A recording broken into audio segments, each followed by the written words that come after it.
Всем привет, друзья! В эфире программа «Пропеллер». Всем привет!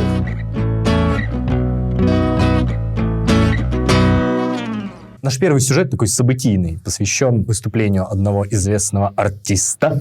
Очень такой радостный, эмоциональный сюжет. Зёмы. Зёма. Да, земляк наш. Концерт Левана Горозии. В этот раз с Леваном выступали живые музыканты. Да, и вообще мне понравилось, что была такая живая атмосфера. Пел он тоже вживую, правильно? Искренне говорил: привет, родные, я очень рад вас всех видеть. Домой к себе приехал, вот так его 2 дня назад в Волгограде, мои родные. Все-таки L1 это звезда вот такого большого, огромного масштаба, ну вот в рамках нашей страны. И когда артист выходит и спрашивает: Сайсар здесь? Он действительно вот это... Это дорогого стоит. Спрашивал про школы, кто, все ли здесь. Ну, то есть сразу было видно, человек приехал к себе домой, человеку классно, человек отдался полностью.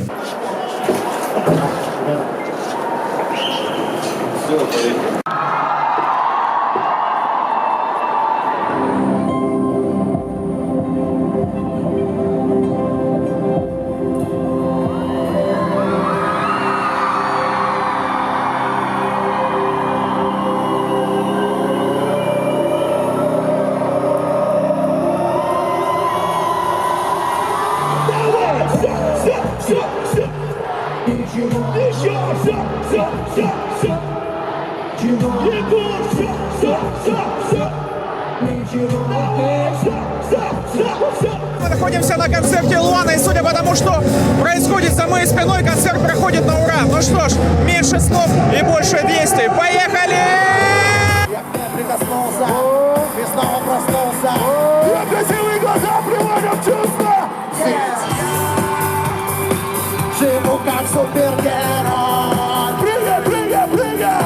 Ее красивые глаза, моя суперсила, моя суперсила, моя суперсила. Судя по народу, сегодня собрались все школы города Якутска. Самая любимая песня у исполнителя L1. Бонни Клайд.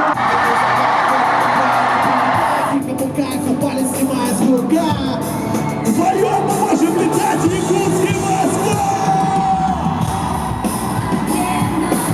Теперь вы наши крови, настав пикник, что мы можем летать изо всех сил. Весь этот мир за нами бежит, ваши руки Якутск! Никто не остановит нас, пожелай нам удачи, мы покоряем Марс.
Твоя любимая песня? Океан! Океан? Очень много народу. Самая классная песня какая? Самая любимая? Все! А какой Лана эта песня называется? Не знаю! Кому звонишь? Максу! Ну расскажите про концерт. Я вижу, вы какие-то все такие... Мой океан — это ты. Это я, что ли? Куда приводят мечты? Где бы я не был, ты знаешь, все танцуют ногтями, все танцуют ногтями. Hey!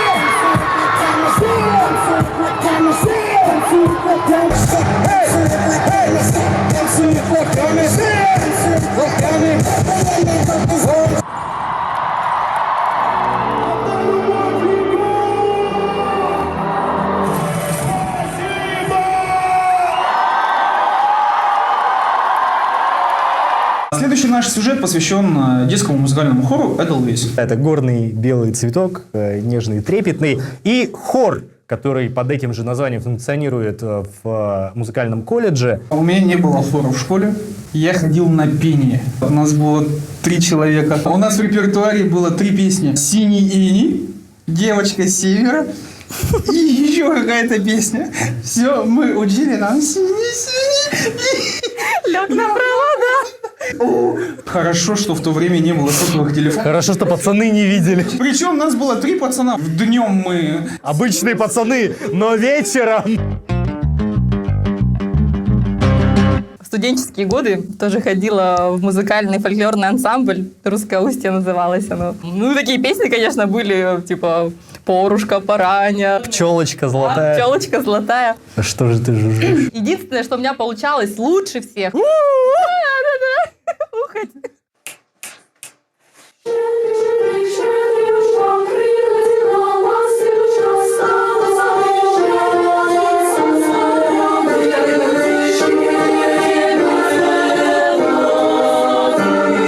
У нас сегодня сводная репетиция с хором. Она и рабочая, и закрепляющая. К концерту готовились. 2 раза в неделю мы занимаемся по 1,5 часа.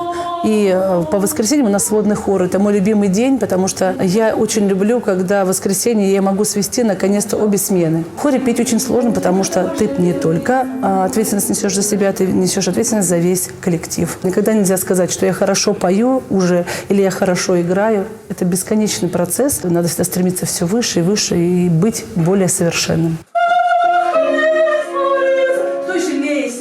Лейса. Взяли папку и подняли ее.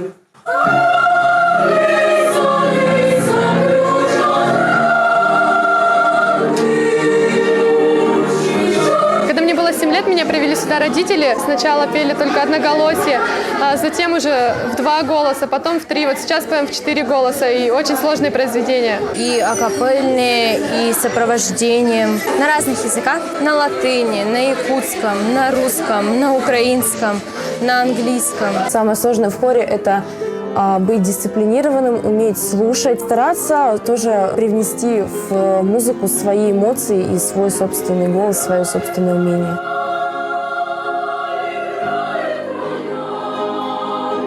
Ребята, которые занимаются уже профессиональным пением, они понимают, что это очень сложно. Часовое пение профессиональное сравнивают с работой грузчика. Во время пения происходит очень капитальная работа внутренних органов. Человек устает. Мой голос – это мой инструмент, который я должна всегда развивать и который должен всегда быть у меня в форме, всегда быть готовым к тому, чтобы учить и петь что-то новое.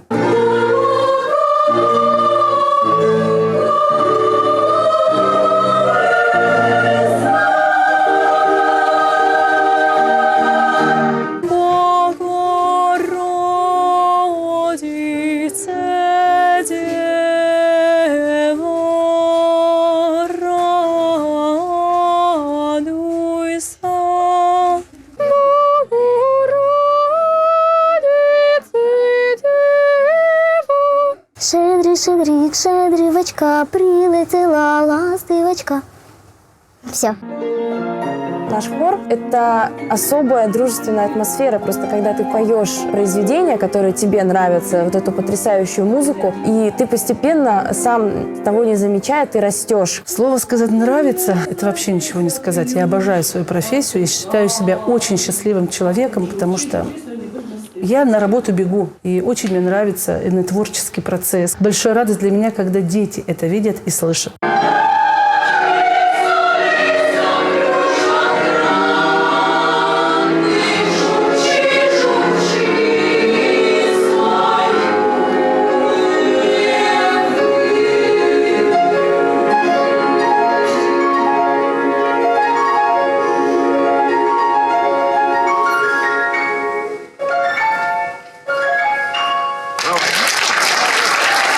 А наш третий сюжет посвящен девушке, которая играет на достаточно редком у нас музыкальном инструменте, на арфе.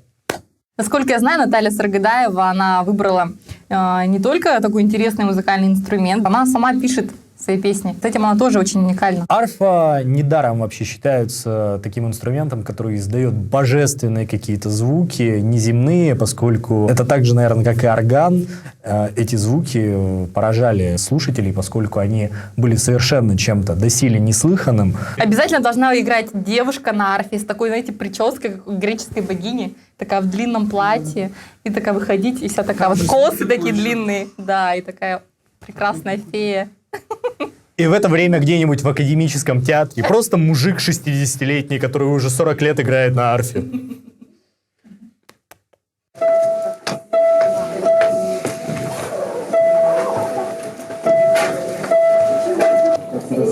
Раз, два.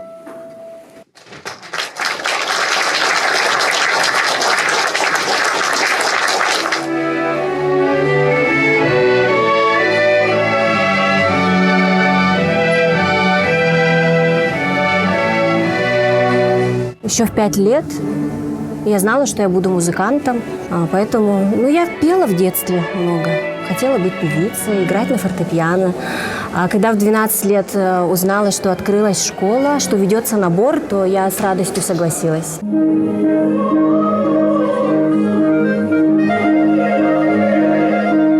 Есть такая легенда, что арфу придумал охотник, у которого был лук, там была натянута струна. Он добавил еще 2-3 струны и придумал этот инструмент. Основной инструмент оркестровый, главное украшение оркестра. В оркестре арфа, наверное, уже с 18 века. В современном виде, да, вот как сейчас арфа, он существует с 1805 года. Его изобрел фортепианный мастер Эрар француз. И вот до сих пор он в таком же виде и существует.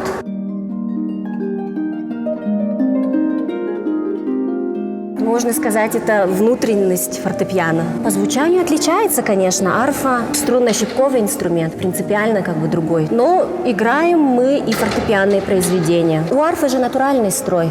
То есть, если по-простому объяснить, на фортепиано белые клавиши, да, это вот струны, белые клавиши. А черные клавиши – диезы, бемоли, повышение, понижение звука. Это мы играем ногами. Вот нажимаешь на педаль вниз, струна поднимается, естественно, звук становится выше.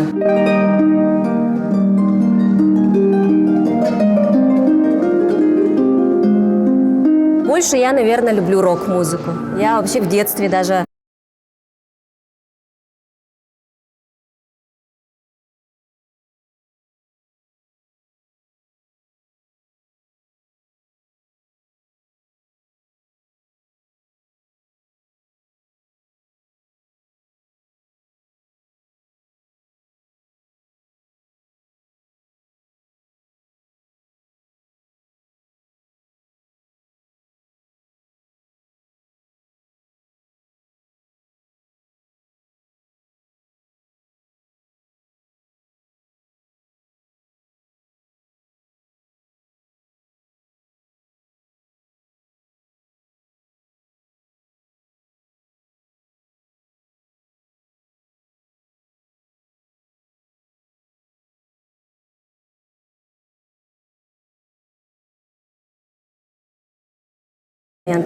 Более нежный, более красивый, мне кажется, искренний, более какой-то он естественный.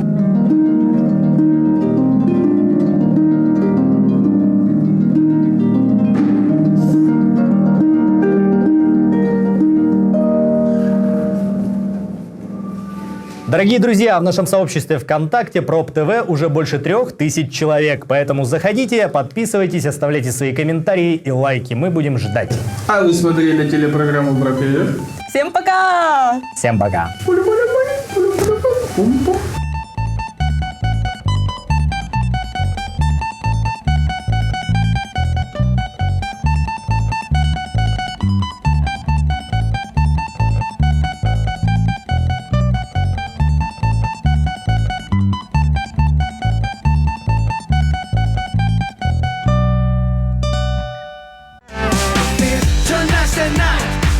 Let's live it up. I got my money. Let's spin it up.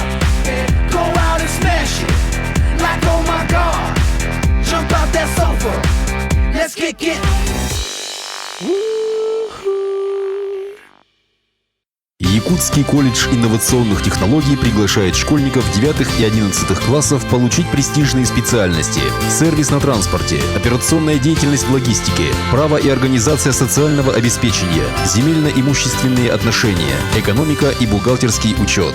ЕКИТ. Будущее в твоих руках.